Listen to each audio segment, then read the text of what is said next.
8वां दिन माँ महागौरी। माँ दुर्गा जी की 8वीं शक्ति का नाम महागौरी है। दुर्गा पूजा के 8वें दिन महागौरी की उपासना की जाती है। उनकी शक्ति अमोघ और सर्व फलदायिनी है।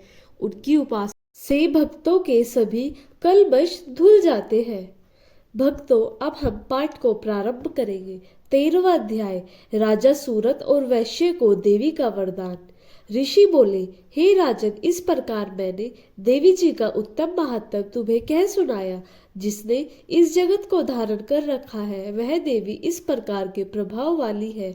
वही देवी विद्या उत्पन्न करती है। उसी विष्णु की माया ने ही, हे राजन, तुमको, इस वैश्य को तथा और भी विवेकवान जनों को मोहित कर दिया। यह पहले भी मोहित थे, फिर आगे भी मोहित होंगे। इसलिए हे महाराज, तुम उसी परमेश्वरी की शरण में जाओ, क्योंकि वही देवी आराधना करने पर मनुष्य को भोग एवं मोक्षादि प्रदान किया करती है। मार्कंडेय ऋषि बोले, कौशिकी जी, इस प्रकार ऋषि की बात सुनकर राजा सूरत ने उत्तम व्रतधारी महाभाग मेघा ऋषि को प्रणाम किया तथा ममता और राज्य आदि के हरण से दुखी होकर तत्काल ही वह राजा तप करने लगा। वह वैश्य भी नदी के समीप जाकर भगवती के दर्शनार्थ देवी के सुख का जाप करने लगा।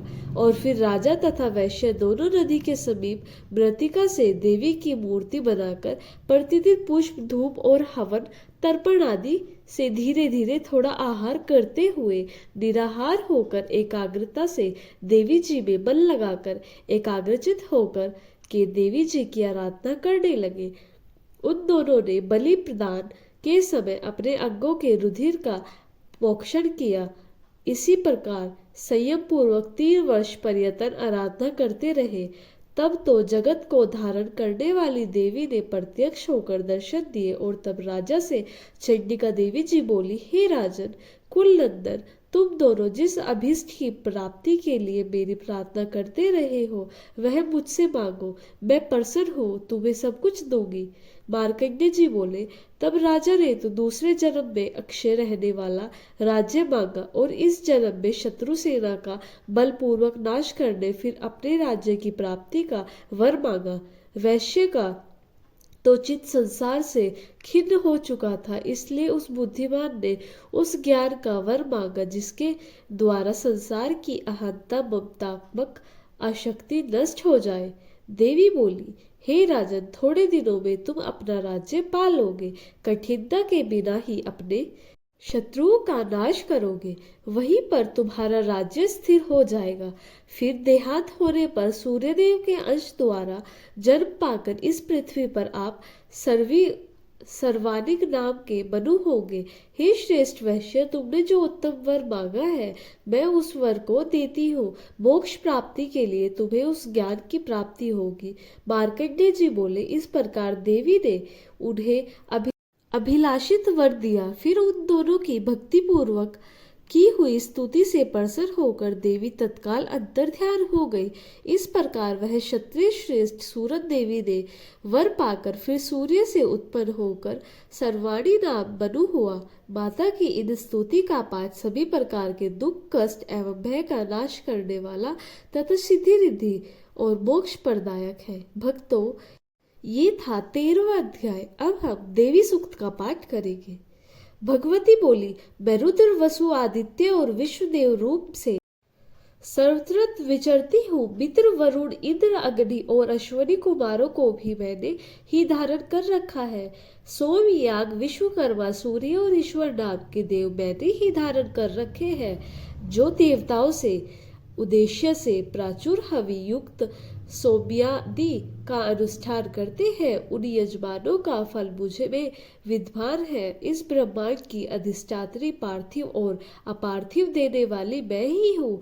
ब्रह्मा साक्षात संवित ज्ञान रूपा मैं ही हूँ। मैं यह ज्ञान ही सब उपासनाओं का मूल है। मैं ही अनंत जीवों में परवरिष्ठ हूँ। देवता इस प्रकार अनेक भावों से मेरी उपासना करते हैं।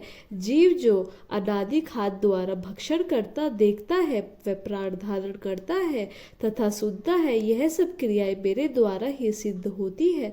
जो मुझको इस दृष्टि से नहीं देख सकते, वे नाश को प्राप्त होते हैं। हे सौम्य, तुमसे जो तत्व कहते हैं उन्हें श्रद्धा पूर्वक सुनो। मैं यह उपदेश स्वयं दे रही हूँ, देवता और मनुष्य द्वारा यही सेवती हूँ। मैं जिसे चाहती हूँ उसे उच्च पद प्रदान करती हूँ, ब्रह्मा बनाती हूँ तथा ऋषि और सर्वजन संपन्न सुमेधा बनाती हूँ। रुद्र के लिए धनुष खींचती हूँ। इस प्रकार मैं सर्वत्र व्याप्त हूँ। मेरी आत्मा से जगत पिता को उत्पन्न किया।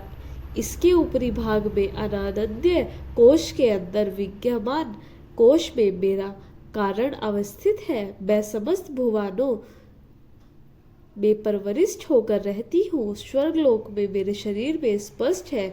मैं जल वायु की भांति प्रार्थित हूँ, तभी ही सारी सृष्टि आरंभ होती है। इस स्वर्ग तथा मृत्यलोक के परे भी विद्यमान हूँ। यही है मेरी महिमा। भक्तों, ये थी आज की वीडियो। अगली वीडियो में मैं अपराध क्षमापन श्रोत्र, सिद्धि कुंज का श्रोत और नवरात्रों का कन्या पूजन सुनाऊंगी। वीडियो अच्छा लगे तो लाइक करें, चैनल को सब्सक्राइब करें और आप सभी को जय माता दी।